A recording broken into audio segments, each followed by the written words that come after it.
ప్రార్థించే వారికి వండకూడని చెప్తాను, మీరు జాగ్రత్తగా నా వైపు చూసి వినండి. యెహోషాపాతు ప్రార్థన చేసినప్పుడు అతని హృదయము ఎక్కడుంది? దేవుడి తట్టే ఉంది.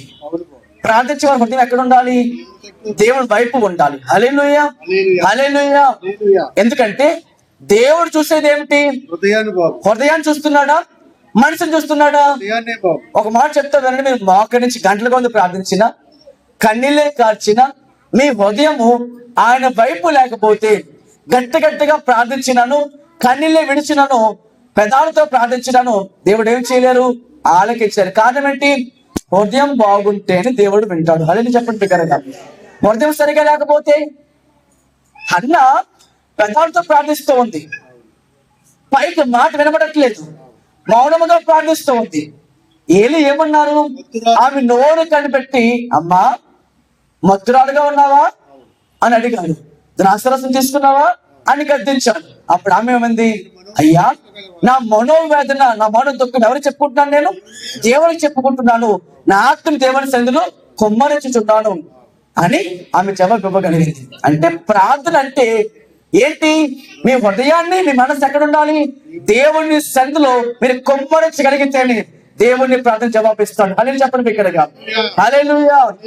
51వ కీర్తన 17 చదవండి. కీర్తనల గ్రంథం 51వ అధ్యాయము 17 వచనం చదివితే అక్కడ రాయబడిన మాట, విరిగిన మనస్సు దేవునికి ఇష్టమైన బలిలు యెహోవా విరిగి నలిగిన హృదయమును నీవు అలక్ష్యము చేయవు. ఏం చేయడు ఆయన? అలక్ష్యము చేయడంటే లక్ష్య పెట్టుకుని ఉండలేడు ఆయన. ఇప్పుడు మీ హృదయము దేవుని సరిగా ఉన్నప్పుడే. హల్లెలూయా చెప్పండి కనుక. దావీదు రాజు గురించి అభిషేకించడానికి వచ్చిన సమూయేలుకు దేవుడిచ్చిన జవాబు ఏంటంటే, రాజులందరిగా ఇళ్ళ కుదురుతారనుకున్నాడు సమూయేలు. కానీ దేవుడు ఏమన్నారు?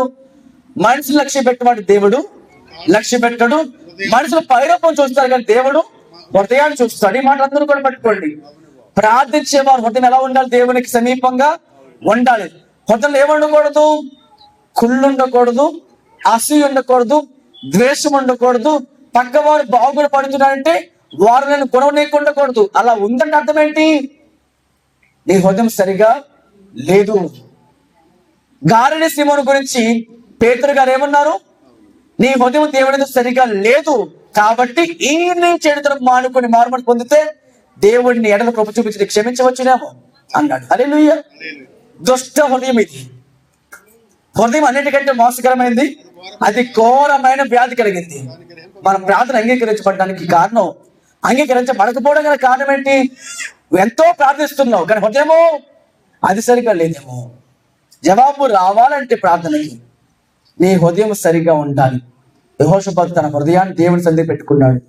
మనుషులపై ఆధారపడలేదు, సైన్యంపై సమకూర్చుకోవడానికి ఆశపడలేదు. ఒకటే చేశాడు ఆయన, ప్రార్థనలో మరింతగా దేవుని సన్నిధికి విచారించడానికి వెళ్ళి ఉన్నాడు. అందరినీ సమకూర్చారు. అందరూ కలిసి ఒకే మనసు కలిగి వారు ఏం చేశారు? ప్రార్థించారు. అక్కడ ఏం జరిగింది? విడుదల కలిగింది. వారి కార్యంలో వారు సఫలయ్యగలిగారు. ఈ రోజున నువ్వు ప్రార్థిస్తున్నావు, ఇక్కడ ఏం లేదు, సఫలం కావట్లేదు. కారణం రెండవది అనుమానం. ఏంటి రెండవది? అనుమానం, సందేహం.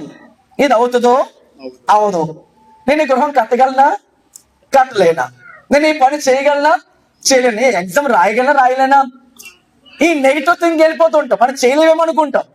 కానీ ప్రభు చెప్తున్నారు, ప్రార్థించే వారు విశ్వాసం కలిగి ఉండాలి. మార్కు సువార్త 11వ అధ్యాయం, మార్కు సువార్త 11వ అధ్యాయము 24 టకటకని తీయాలమ్మా.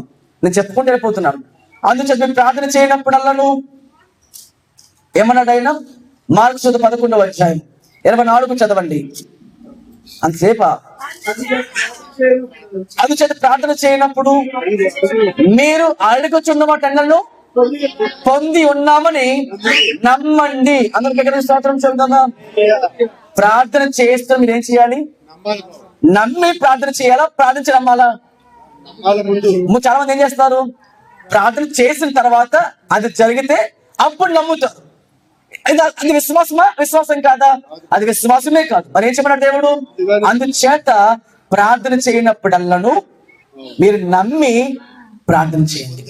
మీరు పొంది ఉన్నామని ప్రార్థించండి. మీరు ఏమైతే అడిగారో అది పొందుకున్నామని ప్రార్థన చేయండి. అప్పుడేమవుతుంది? అది విశ్వాసం.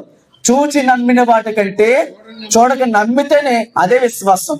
హెబ్రీ పత్రిక 11వ అధ్యాయం 6వ వచనంలో ఏమని రాయబడుతుందంటే, విశ్వాసము లేకుండా దేవునికి ఇష్టం ఉండటం సాధ్యము కాదు, దేవుని ఎదుకు వచ్చేవాడు ఆయన ఉన్నాడని. ఇప్పుడు యెహోషాపాతు దేవుడు కనిపించాడు అసలు? మరి ఏం చేశాడు ఆయన? ప్రార్థించినప్పుడు తప్పకుండా నమ్ముతున్నాడు ఆయన. నమ్మకముందు ప్రార్థిస్తున్నాడు ఆయన. అతను ఆధారపడలేదు. ఎందుకని? యెషయా గ్రంథం 26:3 ఏమని రాయబడుతుందంటే, యెషయా గ్రంథము 26:3 ఏమని రాయబడుతుంది? ఎవరి మనసు నీ మీద ఆనుకున్న వాడు దేవుడు వాడిని పూర్ణ సంత గలవానిగా కాపాడతాడంట. మరి ఇల్లు చెప్పండి బిగ్గరగా. మనము ఎవరిపై ఆధారపడాలి? దేవుడి పైనే. మన హృదయం సరిగ్గా ఉండాలి. రెండవదిగా మన విశ్వాసము కరెక్ట్ గా ఉండాలి. విశ్వాసం లేకపోతే అది ఎలాంటిదంటే, విత్తనం విత్తవు భూమిలో, విత్తిన తర్వాత 10 సార్లు చూసుకున్నాం అనుకోండి, అది ఎదుగుతుందా, మొలకెత్తుతుందా, వేరు తల్లిందా, 10 సార్లు చూసుకున్నాం మనకు, రోజులో చూసుకున్నాం మనకి, ఎప్పుడేమవుతుంది? అది ఫలిస్తుందా? ఫలించదు. ప్రార్థన ఫలించాలంటే ఏం చేయాలి? నువ్వు ప్రార్థించిన తర్వాత దేవునికి అప్పగించుకొని, ప్రార్థించిన తర్వాత పొందుకున్నామని నమ్మి అప్పుడు ఏం చేయాలి? మీరు దేవుడు చూసుకుంటాడు, దేవుడే జ్ఞాపకం చేసుకుంటాడు. వదిలేసుకోవాలి ఆయనకి. మీరు 10 సార్లు అది అవుతుందా అది అవుతుందా అని అప్పనమ్మకం నీకు ఉండకూడదు. అప్పనమ్మకమే నీ ప్రార్థనకి ఏమవుతుంది? ఆటకమవుతుంది. యాకోబు రాసిన పత్రిక 1వ అధ్యాయం, యాకోబు రాసిన పత్రిక 1వ అధ్యాయం 6వ వచనం చదువుదాం. అయితే అతడు ఏమాత్రము సందేహించకుండా ఎలా అడగాలంట? విశ్వాసముతో అడగవలను. అసలు సందేహించే అపనమ్మకం ఉన్న మనిషి ఎలాంటి వాడు అంటే, చూడండి అందరూ నా వైపు చూసి ఈ మాట వినండి. ఒక సముద్రం ఉంది. సముద్రంలో ఏముంటాయండి? నీళ్ళన్నీ కూడా పొంగు పొర్లుతూ ఉంటాయి. దానిపై అలలు వస్తూ ఉంటాయి. అలలు అంటే కొట్టుకుంటూ వస్తూ ఉంటాయి కదా. ఇప్పుడు అలలు కొట్టుకుంటున్నప్పుడు ఒక చోట ఉండిపోతాయి. అవి ఒక చోట ఏం చేస్తూ ఉంటే ఇంకో చోటకి ఏమవుతుంటాయి?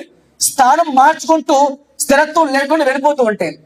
ప్రార్థించేవారు మన స్థిరంగా లేకపోతే, విశ్వాసం లేకపోతే ఏమవుతుంది? వారు కూడా సందేహించేవాడు గాలి చేత రేపబడి సముద్ర తరంగం వలె పోలు ఉంటాడు అక్కడ రాయబడుతుంది. ఆ తర్వాత చదవండి. అతడు అట్టి మనుషుడు దుర్మనస్కుడై తన సమస్త మార్గములు అస్థిరుడు కనుక ప్రభువు వలన ఏమైనా పొందుకుంటామని తలంచుకోకూడదంట. ఎందుకని? అవిశ్వాసం ఉంది కాబట్టి. నీ ప్రార్థనలో హృదయం సరిగ్గా ఉండాలి. నీ ప్రార్థనలో విశ్వాసము సరిగ్గా ఉండాలి. మూడవదిగా, నీ ప్రార్థనలో ప్రార్థించిన తర్వాత మనం ఏం చేయకూడదు? ఆందోళన పడకూడదు. నువ్వు ప్రార్థిస్తూ ఒక విషయం కోసం, ఒక సమస్య కోసం, ఏదో ఒక అడిగో, ప్రభు దగ్గర కోరిక అడిగిన తర్వాత ఆ సమస్యకు మళ్ళీ ఏం చేయకూడదు? నువ్వు ప్రార్థించిన తర్వాత కూడా కొంతమంది ఆలోచిస్తూ ఉంటారు. అదే ఆందోళన, అదే సమస్య. మళ్ళీ వెనక్కి వెళుతూ ఉంటారు, గతానికి వెళుతూ ఉంటారు, అదే బాధపడుతుంటారు. అది నీకు ఉండకూడదు. ఎందుకని?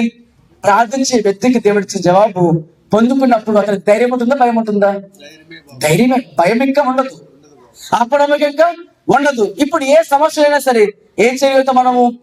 దేవుడు తప్పకుండా పరిష్కరించగలని నమ్మకం ఉంటుంది. మళ్ళీ ఆందోళన చెందకూడదు, మన గందరగోళం వెళ్ళిపోకూడదు, మన కన్ఫ్యూజ్ అయిపోకూడదు, మళ్ళీ ఆ పార్జీవితం వెళ్ళిపోకూడదు. మళ్ళీ ఏం చేసుకోవాలి?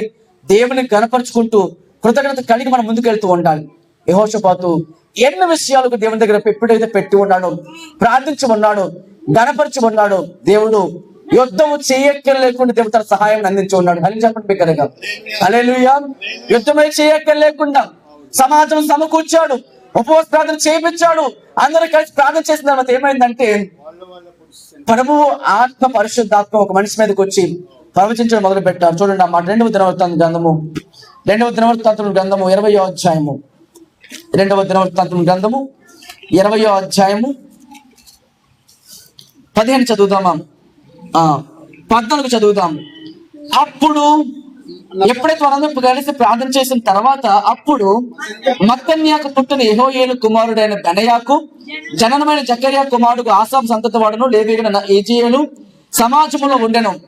యెహోవా ఆత్మ అతని మీదకు రాగా అతను ఇలాగ ప్రకటించెను, యోధావారులారా, యెరూషలేములో కాపురస్తులారా, యెహోషాపాతు రాజా, మీరందరూ ఆలకించుడి. ఆలకించుడి. యెహోవా సెలవిచ్చినది ఏమనగా, యెహోవా సెలవిచ్చినదేమనగా, గొప్ప సైన్యములకు ఈ గొప్ప సైన్యమునకు భయపడకుడి, మీరు ఏం చేయొద్దు. భయపడకుడి, చూడండి, ప్రార్థించావు, జవాబు కూడా ఎదురు చూస్తున్నాడు. ఏం కూడదు ఇంక నీకు?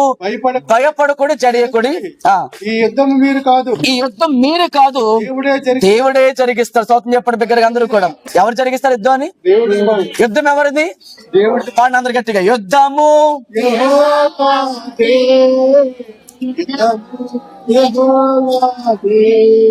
యుద్ధము యెహోవాదే, యుద్ధము యెహోవాదే. రాజులు మనకెవ్వరు లేరు, సోరులు మనకెవ్వరు లేరు, రాజులు